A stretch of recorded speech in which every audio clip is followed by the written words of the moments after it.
who are we and what happened along the way. We decided to change in the last 6 years, and Rihanna, you can change to the next slide. Today, if you look at who we are and what we are as a company, we own some of our brands. Our sales are up, profits are up 6 years later. Our forex needs have not climbed. If anything, they've gone down a bit. We are earning today, heading on to 20% of our foreign exchange needs. And we have a more international look to our business. We have offices in a few different countries. We have businesses in a few different countries. We are operating a business out of the United States. And we feel today, this is a sexier look to our business, where we want to be, where we want to springboard from as we move forward in the next few years. So, what did we do? How did we get there? And we first realized that we had to put a strong, sound financial structure in place. So we went out to all of the banks, we restructured our borrowings, and we created cash flow immediately, as well as along the way in terms of how we structured our debt repayment. We looked at the lines that we had, and we leveraged those lines and the strengths that we had within the group. And came out of that was the operations in Miami, where we started selling some of those products to Central America, Honduras, Nicaragua, Dominican Republic, in the Caribbean, and a few other countries. So we started to tinker with sales from Miami, and it allowed us to go into the acquisition of a business in Barbados in the electrical assembly, manufacturing, LED lighting and things. The second thing we did was acquire and grow.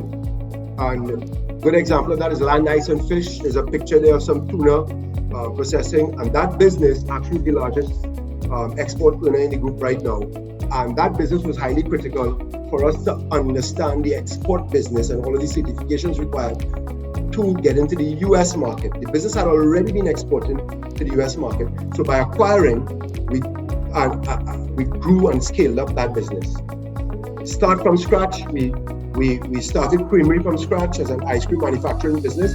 And with that allowed us to own our own brands and learn to actually position and market brands in other countries. And then we went on into greenfield initiatives that we're looking at right now. Recycling, Rihanna, you can put up the other slide.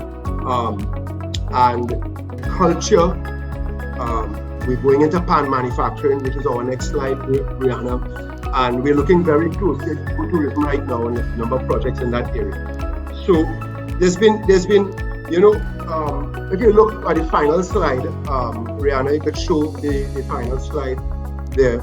Our exports actually are touching a number of countries 6 years later. None of this looked like that 6 years ago.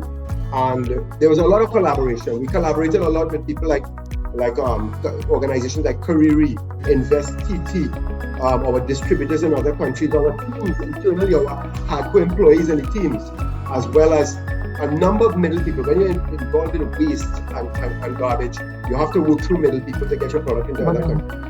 And finally, I have to put a little plug in here. Exim has been huge for us. Navin, under Navin's leadership and the rest of the team there, they actually listened to our needs. They listened to some pictures that we made with them as to how to look to the group.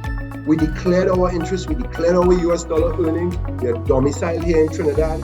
So a lot of things we've worked together with Exim to build that relationship and to become relevant and make them relevant to us. And they have been highly critical in terms of providing US dollars for our growth, as well as other tools that we work with them on. So all kudos to them.